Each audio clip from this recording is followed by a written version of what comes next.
Joining me now is comedian and host of Primetime with Alex Stein on Blaze TV.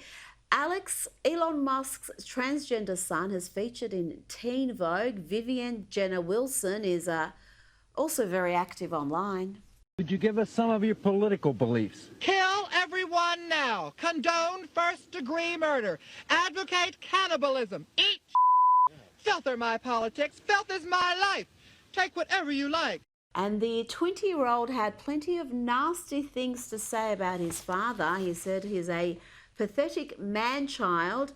I'm not giving anyone that space in my mind. The only thing that gets to live free in my mind are drag queens.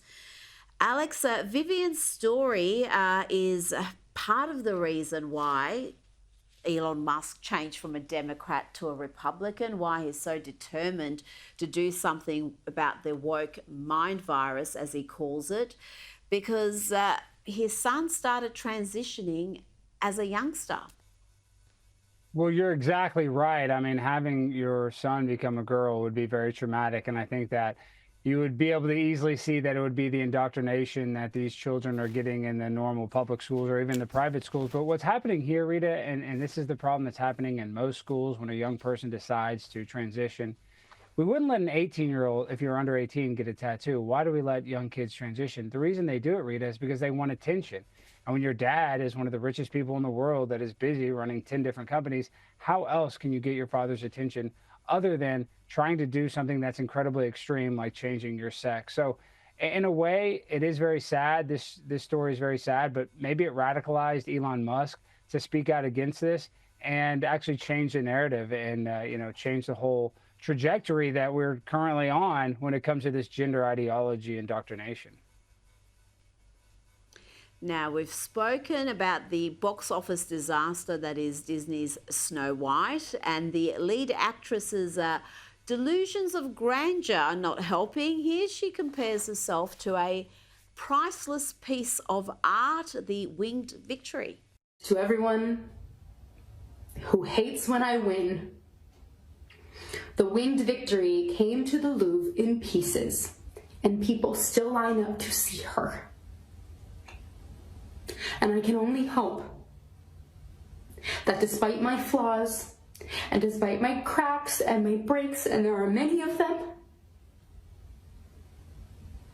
that at every premiere and everything I do, people will wait in line to see. Alex, what has been the reaction to Disney's latest expensive own goal? Well, the reaction has been absolutely horrible. It is the worst box office from a Disney live action remake that they've ever done. And Dumbo didn't do very well, but this is actually performing much lower than Dumbo. And this couldn't happen to a better person, in my opinion. Rachel is literally the star of a Disney movie, and she acts like she's some sort of victim. And that's the sort of mentality that is just poisoning people's minds. Like, she acts like her life is so bad, considering she's a multi-millionaire actress living out every struggling actress's or actor's dream. And she just kind of, hand waves it like she's still some sort of victim, when in reality, she should be a movie star. She should be happy. She should be, apolitical, positive, but she's not that way. She loves Kamala Harris. She was, as woke as they are. And, the saying, go woke, get broke. And Disney's going to lose money on this movie. And I believe it only made less than $1 million in China, which is a huge indication that it will not do well globally. Oh, goodness me. She didn't have a post saying, if you're going to vote for Trump, just unfollow me. And I think a lot of people have just taken that advice and are not supportive of her projects. And in fact, if the film is as bad as they say, you're not going to go along and watch it anyway. Now, another project that isn't doing too well is Michelle Obama's podcast. The figures haven't been great, and she's out there promoting it. You've got to give her credit for that. She's out there doing interviews. And in this one, she's asked about her political ambitions. When people ask me would I ever run, the answer is no. You then if you ask me that, then you have absolutely no idea the sacrifice that your kids make when your parents are in that role. I think we've done enough. Question asked and answered. Never going to happen. Alex, the Obamas have done enough. I think we can agree with that. Oh, they've done more than enough. But, I think there's real trouble in paradise. I think that's why, she's not going to run, is because her and Barack are, they're on the rocks, and she wants to blame her children. And, that's her prerogative. But if her and Barack were still in love, I don't know why she wouldn't consider running for president, considering that she's probably more talented than Kamala Harris. And that is, you were just talking about earlier, that is who they predict to be the next candidate for the next presidential election. So they have nobody to put up for president that is actually likable, that has really achieved anything that is noteworthy. So I wouldn't be surprised if they tried to make her do this, but she's not going to run because her and Obama are obviously having relationship issues. So she has bigger fish to fry than trying to run for president. And that podcast, you are familiar with the medium. You would have participated in many successful podcasts. What would you advise her if you were her producer? How would you improve it? Because thus far it has been not exactly been compelling, and it hasn't been pulling in the figures.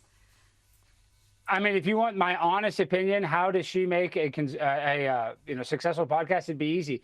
Just say she loves Donald Trump. If she became conservative, it would be the #1 podcast. If she started talking like, oh, I love Trump, everybody would have to go listen to it. So I'm just saying, if she wants numbers, she wants views, she should do the opposite of what we expected. She should become, she should be, a big Trump supporter, a Trump podcast. Think about the numbers that would do, Rita. You know what? You're onto something. She doesn't even have to go that far. If she just deviates on one issue from the leftist group thing, it can be anything. It could be men in women's sport. It could be net zero craziness. It could be any number of policies. If she just took one of those and took a contrary position to the left, it would have a huge reaction. Now, before you go, I've got to ask you about the Venezuelan gangbangers being sent back to their home country. Despite the fact that we've got activist judges, some of them appointed by Barack Obama, like Judge Patricia Millett, who are frustrating the efforts of the Trump administration to deport these gangbangers.